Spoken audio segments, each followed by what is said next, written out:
Sejak peristiwa penghancuran barang-barang di istana oleh Abu Nawas yang dilegalisir oleh Baginda, sejak saat itu pula Baginda ingin menangkap Abu Nawas untuk dijebloskan ke penjara.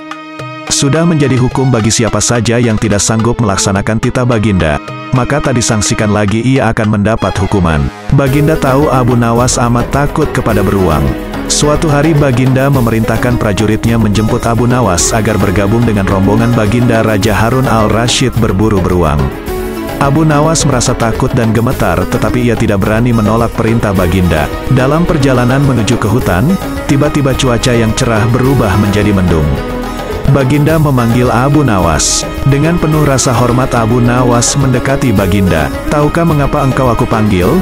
tanya Baginda tanpa sedikit pun senyum di wajahnya. "Ampun tuanku, hamba belum tahu," kata Abu Nawas. "Kau pasti tahu bahwa sebentar lagi akan turun hujan. Hutan masih jauh dari sini.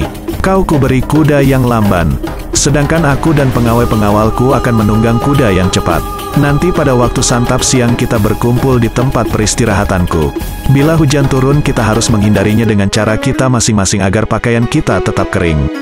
Sekarang kita berpencar," Baginda menjelaskan. Kemudian Baginda dan rombongan mulai bergerak.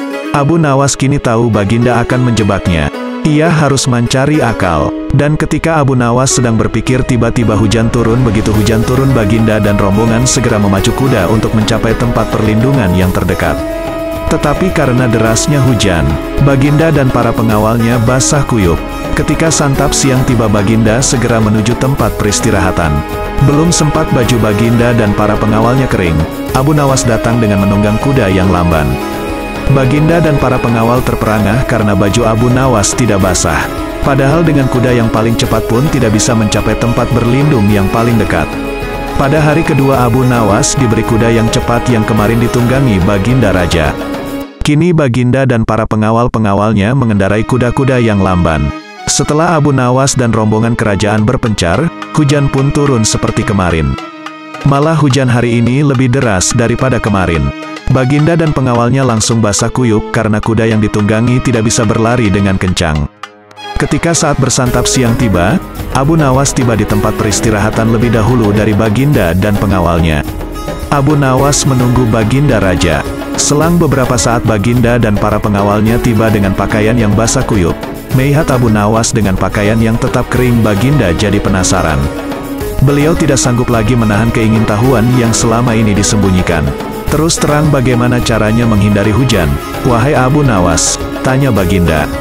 "Mudah, tuanku yang mulia," kata Abu Nawas sambil tersenyum. "Sedangkan aku dengan kuda yang cepat tidak sanggup mencapai tempat berteduh terdekat, apalagi dengan kuda yang lamban ini," kata Baginda. "Hamba sebenarnya tidak melarikan diri dari hujan. Tetapi begitu hujan turun, hamba secepat mungkin melepas pakaian hamba dan segera melipatnya, lalu mendudukinya. Ini hamba lakukan sampai hujan berhenti," kata Abu Nawas menjelaskan. Diam-diam Baginda Raja mengakui kecerdikan Abu Nawas.